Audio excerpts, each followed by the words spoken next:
I'm Annie. And I'm Leah. And this is Lactation Business Coaching with Annie and Leah, where we talk about the smart way to create a compassionate and professional private practice. Let's dive in.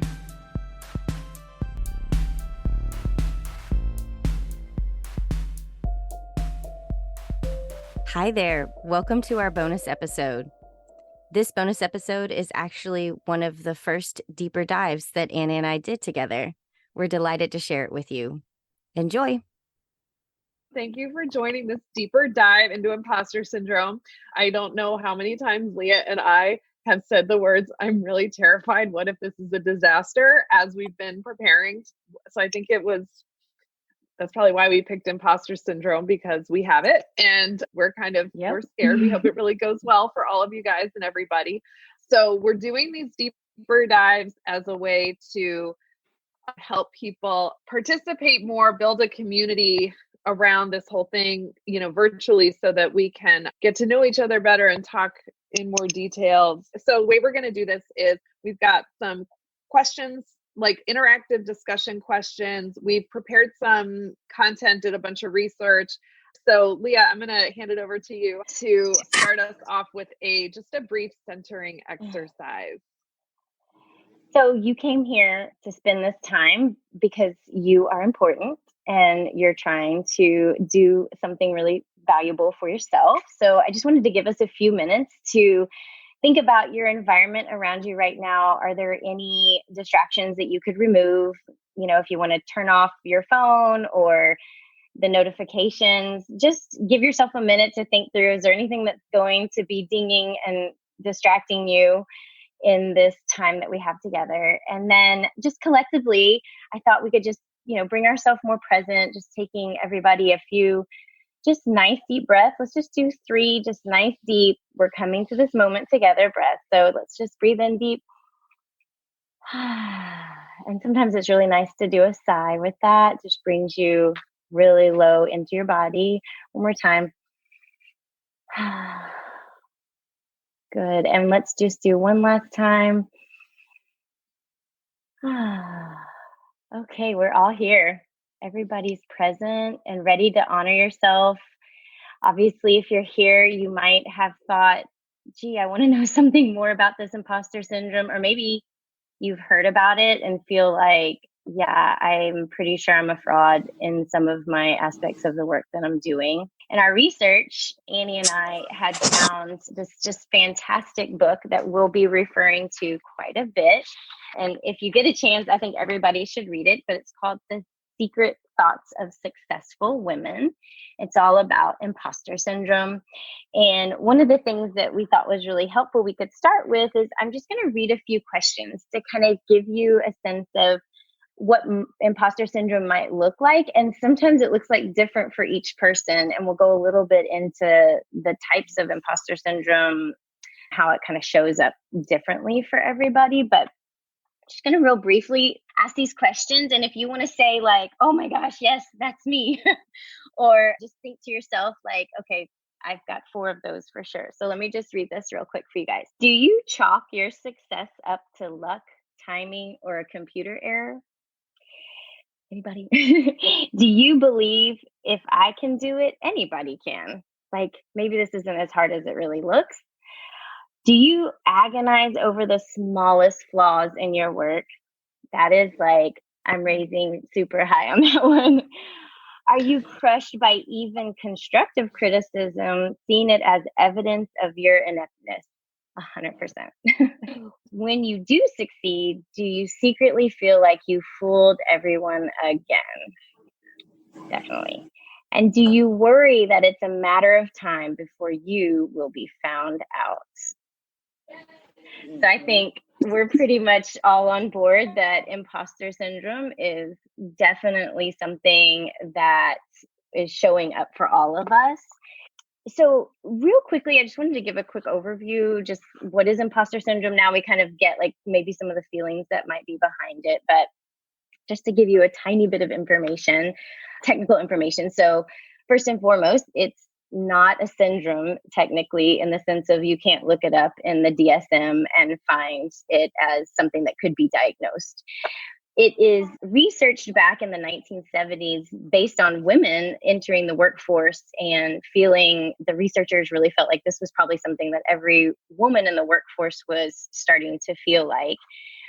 In the research, they found that 70% of people in the work environments were feeling like an imposter. We certainly have higher rates of it when you're an entrepreneur, all of us. When you are working independently, which is the majority of us, and also gender and race play a huge role in the level of imposter syndrome somebody might feel. So just asking from you guys, what are some of the things that you've heard about imposter syndrome, or kind of what's your level of awareness about it? Or is this like the first time you've ever heard about it? Love to hear from you guys.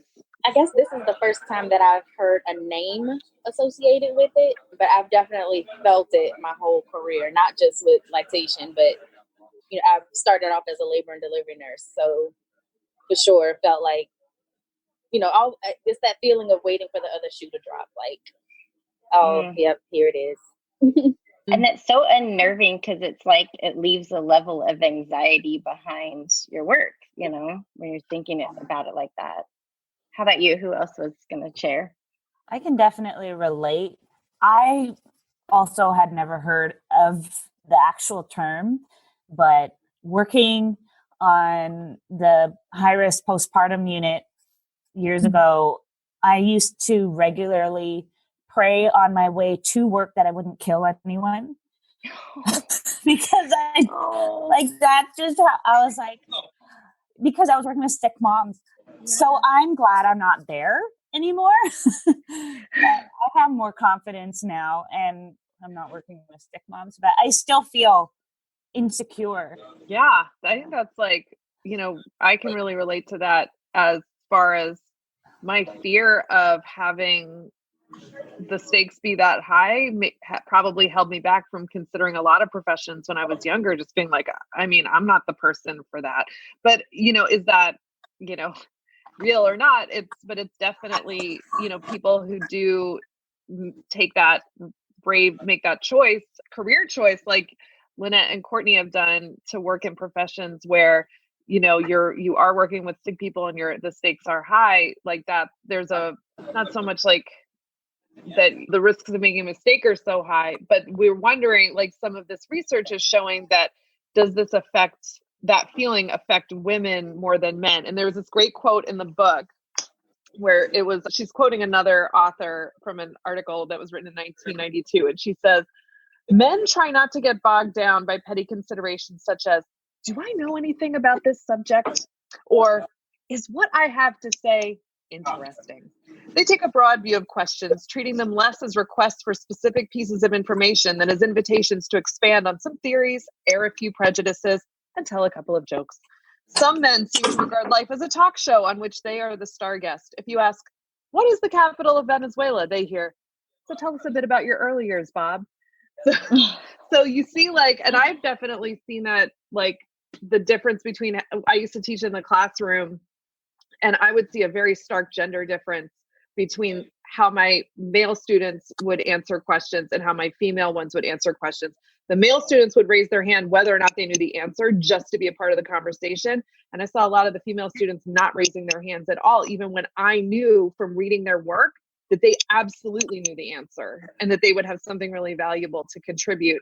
And the book also talks about how race and sexuality can help play a role in this, where you also, if you feel like you have to represent your demographic, your category to your profession, that can also increase, like, that adds another level. So, if you are a woman and you are also not in the dominant culture, or you are queer, then you're also like, and it's even worse, because if I fail, I'm not just me. It's not just me. It's all women and all Black women or all lesbian women or whatever it is. That's a lot of pressure that I do think our world does put that on us too. I don't think it's that part is made up. I don't know if any of you have experienced that or feel like you've been seen that piece of it. I definitely feel like she goes into great detail in this book about all the different statistics that in studies have like proven that these particular, like the gender, the minority groups, you know, like that's all statistically there, whether we see it or not, like it's there, or if you personally experienced it or not, it's pretty substantial. So the thing that I thought was really interesting when we were like learning and researching about this is just how imposter syndrome shows up differently. And this was something that I had no concept of until I learned a little bit more. And I was just going to go through the 4 different like ways it shows up for people, and thought maybe you guys could see if you identify with one of these specific reasons or types. So the first one is the perfectionist. So this is when you are putting yourself out there, you maybe limit yourself because you're like, oh, this isn't perfect enough yet. Or if you get any criticism, you're like, that's because I'm not perfect. And you can't move past this need to have whatever you do perfect. So this might look like in a consult, you're leaving, the family is so happy. They're just like, wow, you've helped me so much. This is amazing. And you in your head are thinking, well, I said this stupid thing, or like I made this weird remark that I wish I hadn't made. And I wish I had, done this a little bit more perfectly. And instead of thinking, wow, I just left this family feeling like a really confident breastfeeding family, you're nitpicking yourself out the door, thinking about the way you worded something or how you explained something, or did you, get to every single topic that you thought you should have gotten to. So that's how it might show up for the perfectionist. The next one, which is really common, I think, for women, especially working women, is the superwoman man person. So this might look like you are never satisfied or feel like you're an imposter because you can't do everything. So in a consult, this might look like, well, yes, this family is happy with my services, but we didn't get to talk about pumping. I wasn't able to show them all of these things. I also, didn't get the 5 things at home that I was supposed to get done before I went to this consult. I also need to make sure that I got the PTA thing done today. And oh my gosh, my friend needs me to bring them a meal. I am failing at everything because I can't get it all done. So I think that's really common for a lot of us because we are managing a lot of things most often. And I think this kind of super person not being able to get everything done makes you feel like the imposter. The next one is called the rugged individualist. And so this is similar to that kind of super person, but thinking about yourself like if you had to ask for help, that would mean you were a fraud. So this thought that you really should be able to do all of it. So you don't need a bookkeeper. You don't need anybody helping you with social media. You should be. There's people out there that are doing every single part of this. And because you aren't, then you're a fraud and you can't get help. You are fearful to ask for help because you feel like that might make you look maybe less, like a fraud, like you're not making it happen. So I know it's interesting as I read through these, I was like, oh, I definitely feel a little twinge on that one. And it was like almost all of them, I had moments where I was like, okay, I can relate on that. And the last one is the expert. So when you're an expert, you think, well, I passed my IBCLC exam. I should know everything there is to know about lactation. And from here on out, if I am having to refer to any reference or ask somebody for an opinion, or, if I'm not feeling like I have complete understanding about all of it all the time, then I'm a fraud. And I think this is clinical side, definitely, but this is also like the entrepreneurial side too. We did all take an IBCLC exam and we passed that. So, which also doesn't mean that you should know everything there is to know. It's always growing. But I think on the entrepreneur side, not many of us have gone to entrepreneurial school or running a business school. But I think a lot of us feel like, well, I opened this business. I went to the state and said, I want to run a business, I should know everything there is to know about business. And if you don't, if you need to ask questions, sometimes that can make us feel like we're actually a fraud. Like we don't really know what we're doing. We're having to ask too many questions. So I got to look a little bit about everybody kind of feeling, somebody said exactly at tax time. For sure. I love that. So I like the input. Does anybody have any feedback on just some of those, now that you've heard that there's kind of these different categories? Anybody have anything they want to share in relation to that? Or maybe expand on one that three of those.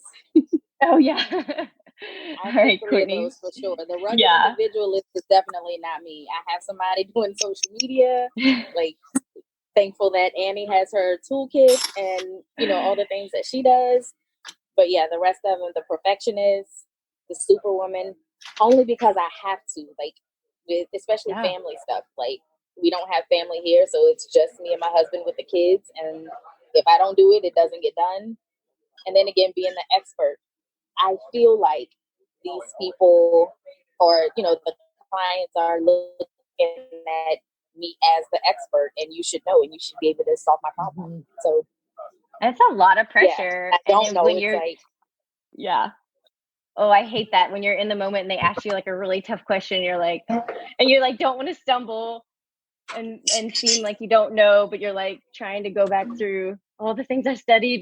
Do I have that in my brain somewhere? That's a tough place to be. And it definitely makes you sit there and go, well, what am I doing? Like, I don't even know, you know, I can't even give them the information they need right now. Some of these Facebook groups are really intimidating too. Like the really popular professional one, like they post all these articles and studies, and it's stuff I've never even heard of. Yes. Like, I feel like I mean, I could probably spend all day just reading in that group, and it is so learning intimidating. I totally with that, ahead, Courtney. Yes, like that. Like I put down that my big thing is expert, but like I have my area where I feel like I'm the expert, and then I would say like I don't know which one this is, but like the fall apart and just pretend like it doesn't exist person with the clinical stuff. Like when I see like I'm like prolactin levels, like I know this, but like I don't know it, apparently don't know it the way you know it, and certain things. And then I get in, like I'll sit in consults after seeing some of those like clinical posts on Lack World, which I mean, they're fascinating. Like I read them, like what everybody says, like I learn so much, but then I'll sit in front of a mom and I'll be like, how many things am I missing right now? Because I must be. And I really get like, and I'm like, okay, just like shove it aside. I go into like the freeze. I'm like, just carry on. I get really, I don't know, like, is that kind of brings us to something Leah and I went back and forth with, which is there's imposter experience, but there's also knowing when you don't know something and having the resources to be able to expand. And so like, which some of these types are like the rugged individualists are afraid to ask for help. But I think that kind of is also all of us. I mean, especially in the moment, one-on-one with a family, like you're not going to be like, hang on a second, let me phone a friend. Right. I wonder how much of that, you know, we put on ourselves though, because I had a family recently that I was working with, and it was a really, really tough case. And I haven't been in IBCLC that long. So it was like kind of baptism by fire, it felt like. And the mom has been so appreciative of the fact that I have been willing to say when I don't know something and say, I don't know what the best, you know, resource is for that, but let me research it. Let me talk to other people who are in the profession. Let me reach out to some other experts that I know and get back to you, because she feels like she's gotten the runaround. I think so many other places where so many other healthcare professionals have been unwilling to say, you know, we really don't know why this is happening with your child. And she has told me over and over again, she's like, I trust you because you tell me the truth. You tell me things that you know, and you tell me things that you think I should consider, but you also tell me when you don't know something. And that's been really like powerful for me to hear that feedback specifically from a family. Yeah. And I know that, like when I taught nursing school, I told my students that all the time. If you don't know, just say you don't know. You sound crazy rambling and talking in circles. Like, I know that, but it pains me that I don't know. I know. I want to know too. And I think there's a lot of pressure for us, with the way a lot of the care that we give is set up. It's kind of putting us in these more vulnerable situations because, a lot of times it's set up that we're going to come in 1-2-hour visit, fix all your problems for the entire length of your breastfeeding journey. And we're going to do it masterfully and concisely. And with your sleep deprived brain, you're going to know everything you need to know before I leave the house, and that's like impossible. And I don't think there was any other profession that kind of has that level of expectation put on them. And like, even when you go to the doctor, you might have an earache and they're like, well, let's try antibiotics and see if it clears up. If not, I'll refer you over to an ENT. And that sounds like great. Sounds good to me. Well, maybe not great, but anyway, you know what I mean? But for us, it's like, no, we have to figure everything out at one shot, get all the referrals made, because this might be the only visit you have with this family, especially in some areas, where there's financial constraint for multiple visits or insurance isn't covering it. I think it just really puts an extra layer on our work specifically. Does anybody resonate with that? I mean, and I wonder too, how much is that something that we are doing to ourselves? I mean, I'm sure, yes. I mean, I think that it starts with how this profession was founded and how it's evolved, and the limitations in the US, which we have with insurance, where people aren't getting, they have to pay out of pocket for it. And so I think it has evolved into many lactation consultants are in this one and done thing, whether they want to be or not. And like that, I've struggled with that my entire private practice, is how do I get people to pay out of pocket for 3 visits with me? Because it makes such a big difference. I know Jen is nodding her head, and she posted in the chat that explaining expectations can be confusing for them. Say a little more about that, Jen, because I know this is something, I mean, you and I have talked privately about this, but I feel like you do have really good strategies for helping clients not see you as the super person with the cape that's going to solve it in 90 minutes. Right. A lot of that is referrals and teamwork and explaining that to them. But I feel like, because I'm the only private practice where I am and my price is pretty high, that if I explain to them ahead of time that they're, going to need quite a few visits, they're not going to come see me. So I kind of wait until we're in the middle of it and they see how many questions I've asked and see how complex their situation is. And then I explain to them that, these are the things that we could continue working on if you choose to continue seeing me. But in some choose to and some don't. But I think explaining to them ahead of time is really hard. I agree. I've had that same experience. And I do the same thing like you mid-consult. I really try to start to bring in, this kind of stair-step approach. Like, I think it would be best if, we concentrate our efforts on this one area for a week, and then we plan a check-in so that we can build on what you've learned. I definitely don't want to overwhelm you today.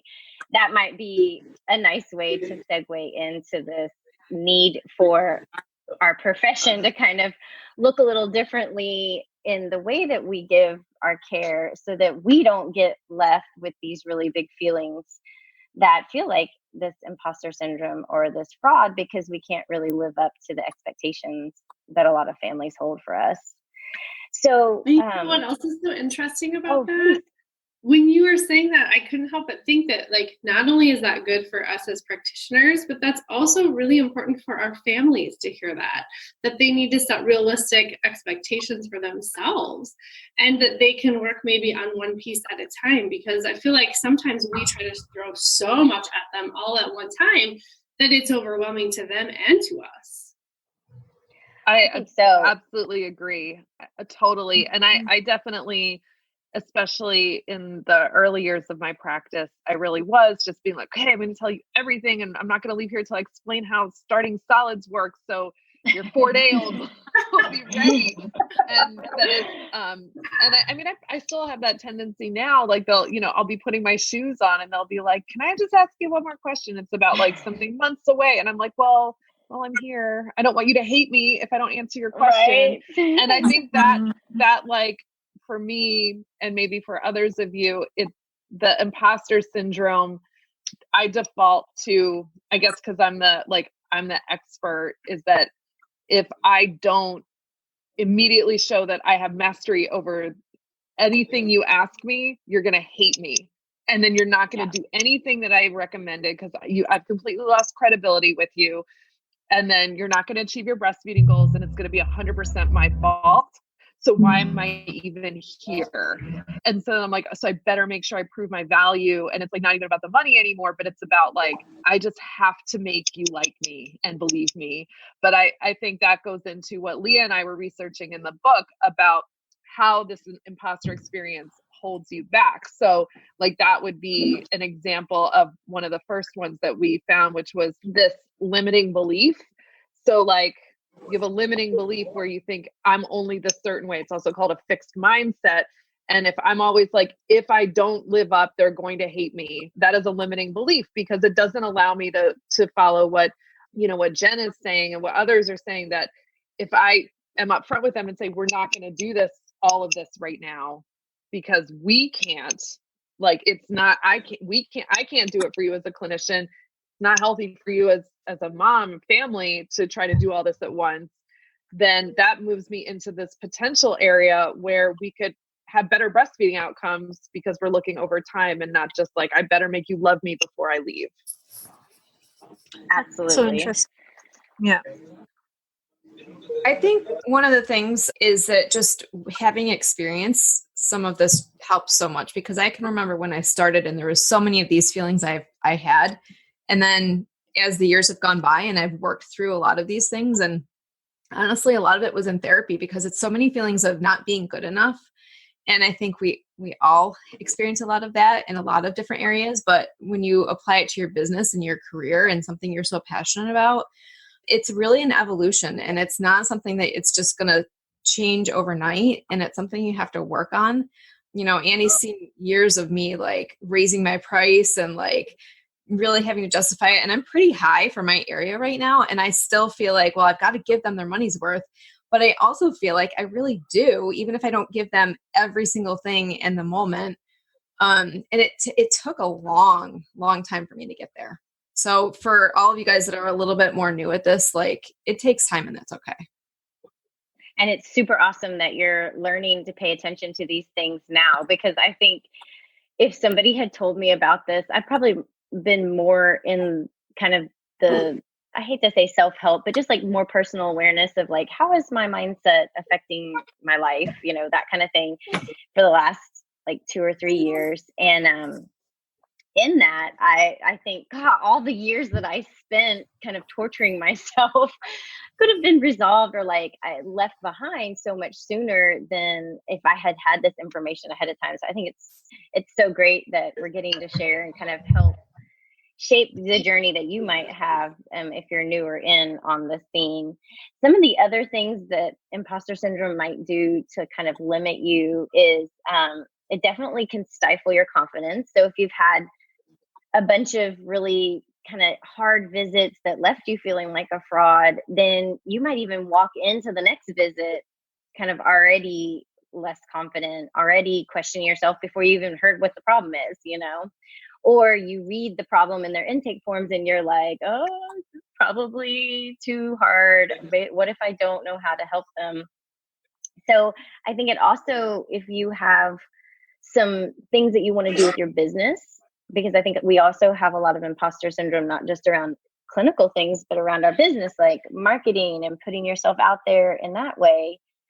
It can be, an area where we're really going to see ourselves holding back because we're like, oh, I'm not that good enough to go in front of that pediatric group and tell them to refer to me, or, those people are going to think I don't know enough yet if I go and put myself out in front of another professional group or ask to speak somewhere, or, these kind of bigger things that might be like dreams of yours, but because you have these limiting beliefs or these, imposter feelings, that you don't feel bold enough to step out there. And so Jennifer had posted a comment that relates to what you're saying, which is, I don't want to be seen as someone who's purposefully extending into multiple appointments just to rack up the bill. Can we get a show of hands? Does anybody feel that way? I'm worried about that. 100%. I do. Yes. And I think that there's that is a worry, because I'm like, I just don't want you to think I'm trying to scam you, and and just keep coming back. And so I think, going back to what Jen said, like the way we frame it, as to get out of that limiting belief which is I'm not going to offer a follow-up because I'm scared it's going to make you think I'm a scam artist. You have to not do that, and you just have to trust that what is true, which is the research is pretty clear that people need more than one visit. So that is a true statement, going back to that and just saying, if you're confident in that, in what you believe the outcome is going to be for your family, takes it off of who cares what they think about you. They're going to think what they think about you. You know what I mean? That's such a good point. I was going to mention something else too. I think that one of the things that I struggle with is that when I am in front of a client or I'm with a family, I feel like I'm kind of in my element. Like, I feel really confident when I'm with the family. I feel like, oh, I'm really providing you lots of value. I feel like we are building good rapport. Like, I'm able to share some of my expertise with you that is going to make a really positive difference in your experience with breastfeeding your child or whatever that is. And then when I get in the car, somebody had mentioned that in the chat group, when I get in the car afterward, or later that evening when I'm going through the notes and I'm typing things up, then it's like, that's when the nitpicking of myself starts. And I'm like, oh, well, but what about this? And what about that? And I struggle with that, because I feel like when I'm in the moment, I don't feel like I'm trying to rack up the bill. I don't feel like none of that is in play when I'm in front of the family. But then it's only later on that I'm second guessing myself, or I'm coming back to that. And I don't know if anyone else relates to that, but it's interesting because I don't feel it so much in the moment. It's later. Anybody else feel that way? I feel that way. Exactly. Yeah. I often feel very good during my consults, but it's afterwards, and even, a few days afterwards or a couple of weeks, and thinking about that family. And I often, even worse if you don't hear back from them, or Right. respond to a check-in. You're like, the 20 things I did wrong in that visit, and that's all you can think about for the next week. Or they cancel on you, and after you book the follow-up, and they cancel, and they're just like, or like they just like cancel through the online scheduler without even anything. Or you go in a Facebook group and you see your client posting, can anybody recommend a good lactation consultant? Ouch. That happened. I think my heart would feel pierced at that moment. Oh, that's so hard. I cried. And then I was the one that recommended Annie. Oh, that's awesome. Oh my goodness. One thing I would say to that feeling is, when you feel in flow like that, when you're connected and things are flowing out of you, that is your true self. That is you showing up as like who you authentically are. And when we move out of that, and then we're in our brains more, and we're not in flow anymore, because we're like, who flows with paperwork? Nobody. And we have this opportunity to let, the other parts of our mind kind of churn away, is a time where it might just not be the true self. It's kind of like this, false narrative, these limiting beliefs that are just nagging you. And one of the things that you can do, and we'll tie this in, is like some of a coping strategy would be to try to really just focus on the facts.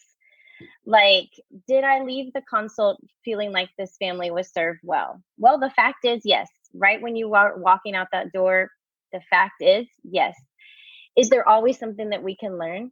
Fact is, yes, but doesn't take away from the value that you gave them. But sometimes just kind of bringing yourself back to what are the facts? The facts are, we were able to finally get this family, this breastfeeding parent, not having pain with latching. That's a fact. That's something I tell families. I bet you guys do some version of this. When I just had yesterday, I had not one, but two non-latching babies. That was super fun, back to back. But I tell them, like, we got them to latch during the consult. And I say, when you go to try it again, when I'm not here, you're going to tell yourself, we've done this before. Because that is a true fact. It's 100% true. Saying to yourself, I hope I can do it, or I think I can do it, or we can do it. You don't know that that's true, but you do know it's true that we've done it before. She has, in the book, she has this great section called "Are You Wise to Feel Like a Fraud?" which is where she says that there's some places where we know that certain outside metrics of success are fraudulent. Like, we feel like imposters because we know that usually those who happen to get the high titles and the acclaim are not the best and the brightest. And that, I think we can shift that to what we're talking about here with like how our clients experience our care, which is we know that there is a gap between like we leave and how they implement what they do and how they feel about their breastfeeding journey is often separate from the kind of care they receive. So like, we give them a care plan and they decide to listen to their sleep training pediatrician and end up not breastfeeding. We can't do anything about that, but we know that it might get blamed on us. You know what I mean? So being able to identify those places where our feelings have more to do with what society is like versus what's actually happening clinically can be helpful. I definitely agree with that. And I think also one of the other points that I was going to share, I think you can look at these moments when you're kind of diving into like, oh, what about this? What about that? Or why didn't they call back? Is like, is there anything that I could learn from this? Being what you answer those nagging thoughts in your head, instead of going, oh, I'm so stupid. Like, why did I not do that? I can't believe, like, I don't even know why I'm doing this job anymore. Instead of going on that gravy train of thoughts, stop and say, is there anything that I could learn from this? And maybe it is. Maybe you're reflecting and you're thinking, I feel like I should have spent more time on, this aspect. I feel like I could have had more value now in reflection. And it's like, okay, learn from that. Think about in that moment some action step you could do. Like, oh, I think I'm going to add a new section on my visit record that would prompt me to do that thing that I think maybe I didn't do so good in that visit, and take an action for improvement versus just dwelling in the negative thoughts. And I mean, I'm saying this for myself too, because I do this all the time as well. Do any of you have examples of an action step like that? Like, has anything come to mind as Leah was talking about something where you've changed based on realizing a mistake that you made? I feel like every consult I change something. Right. Hey, you're going to be like honed into like the most masterful IBCLC by doing that, by like learning from and then taking action. Like, that's the thing. I had one, this mom had a non-latching baby, and I had just come from ILCA learning all about finger feeding and all these alternative feedings. So like, I gave her like 3 different ways to feed this baby. And like, by the time I left, I'm like, that was completely overwhelming. I think I just dumped on her. And I mean, I never heard back from her either. So I know I did. So I've done that. I've definitely done exactly that. Yeah. And it seems like it does always happen out of a conference, right? Because we're like, oh, I have so much knowledge and I need to share it. Look You what just I happen to be the learned. first person. This can work. Let me show you. Is it a good idea to do evaluation forms with parents? I haven't done that. I would say more on that, like evaluation forms with parents. So like, you'd send them a form after your visit and ask them to kind of evaluate and give you feedback. Yeah, I definitely think that's fantastic. I find it terrifying. I send it to mine is set so it only goes out to somebody who's seen me more than once, and that is like, that's some full imposter expert syndrome there. Is like, if I came back the second time, then you must think I know what I'm talking about. And I only want to hear from those people. Well, that's terrible. I'm such a coward about it. Yeah. It's I just hard. think they're so exposed with the internet as well. You feel like, if you go to someone's house and then you see somebody talking about you in a chat group or somebody recommends you, that's really nice as well. But then other times, if you saw something that's not so nice, I'm a complete newbie anyway, but they're kind of like my feelings on imposter syndrome. Have any of you had that experience of, like, I think what Maria's talking about, I'm seeing people talking about you in a Facebook group and how that makes you feel, like good or bad? I've only gotten tags for like people recommending a lactation consultant. I haven't seen. Then again, I mean, between the professional groups, I have very little time for mom groups, so I don't know. That's such a good point. I agree with you, Courtney. I try to stay away from the mom groups actually as much as I can, because I feel like if I see something positive, like, does it stroke my ego and build me up? Well, sure. But if I'm going to live by that, then I also am going to be taken down if I see a comment that's like, oh, well, it seems overpriced, or it seems to blah, blah, blah, blah, blah, And so I kind of try to stay back from those mom groups as much as I can, just because I think it's better for my own mental health. I still want to have a pulse on what my community is, feeling about me and my services, but I don't necessarily need to read every individual comment.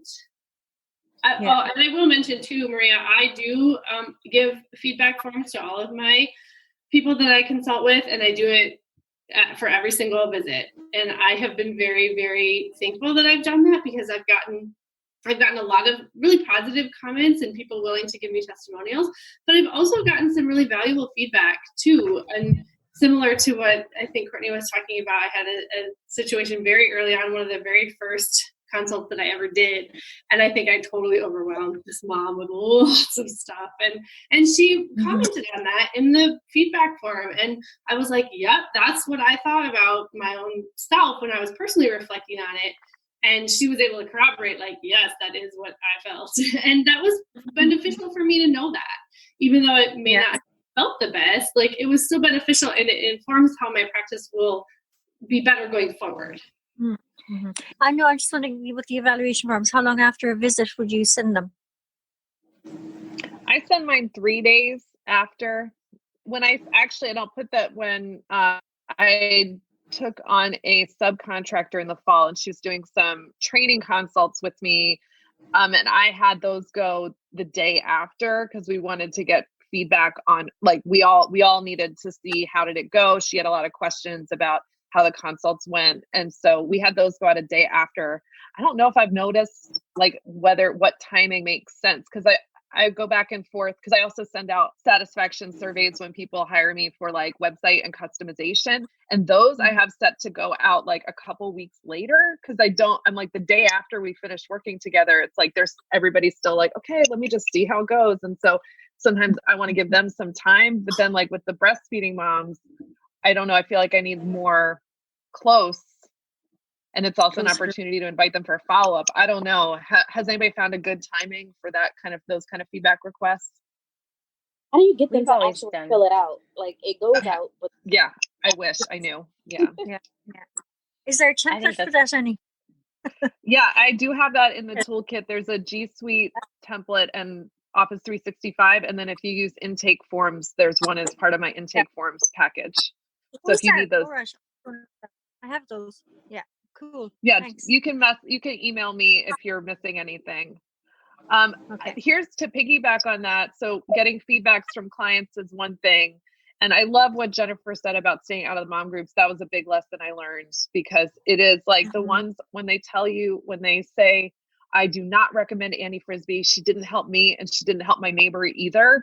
And that was 6 years ago. And I still can it still hurts today. And I saw that on Facebook. So, but the corollary to that is feedback from colleagues. So whether it's from, like, your mentor that you train with, people in your community, when how open are you to that kind of feedback? How does that make you feel?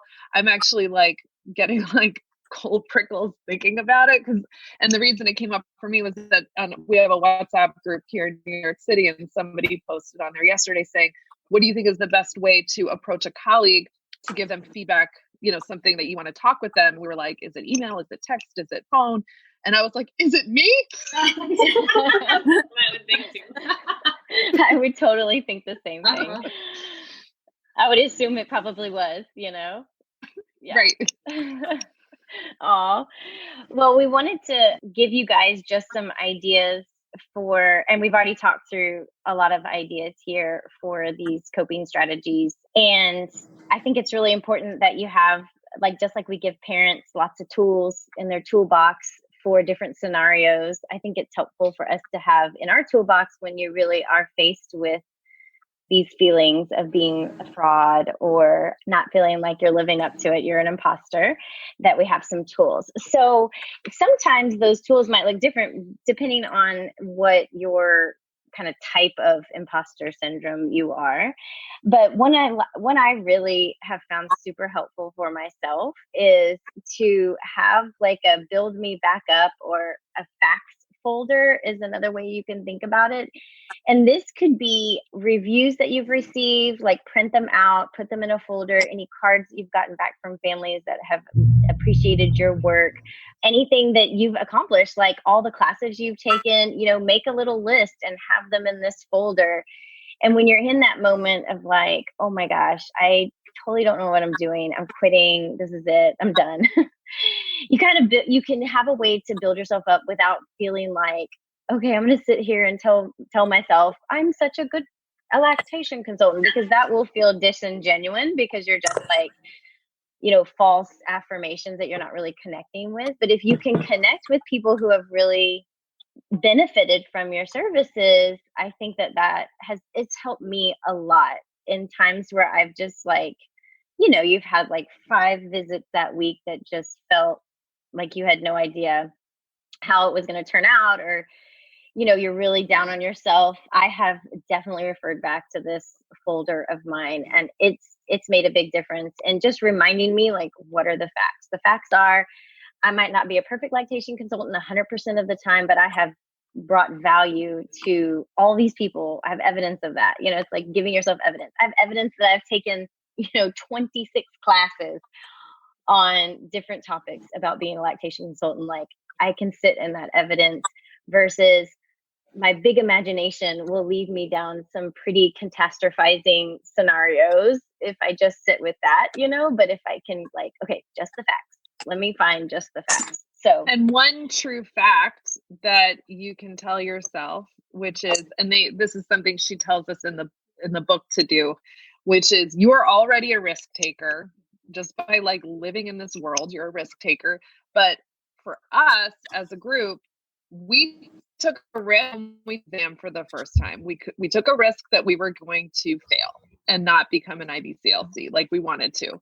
And so right then and there, that is something to look back when you're feeling scared about, do I have what it takes to take this risk?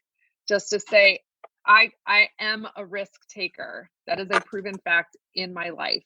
And that all of you are that. You're risk takers because you're in private practice and you're here. And that's also terrifying. And you're a risk taker because you came here and you shared some things with us, with other people. So thank you for being here and being open and vulnerable, which is a word that is very hard for me to say with my Baltimore accent, vulnerable. So, but it's great. And I wish we had more time, but I feel like you guys are like us. You have a million things happening today. And I learned some stuff from you guys today. And I'm really grateful for all of that. And I think we'll leave you guys with a quote from the book, but that is, your fear of being inadequate pales compared with your fear of being extraordinary. So be extraordinary. Don't be afraid. It's fine. It's totally going to be fine. And we're all going to be here for each other. Have a great day, everybody. Bye. Thank you, guys. If you enjoyed today's episode, please share it with a friend and leave us a review. Be sure to hit that subscribe button so you never miss an episode.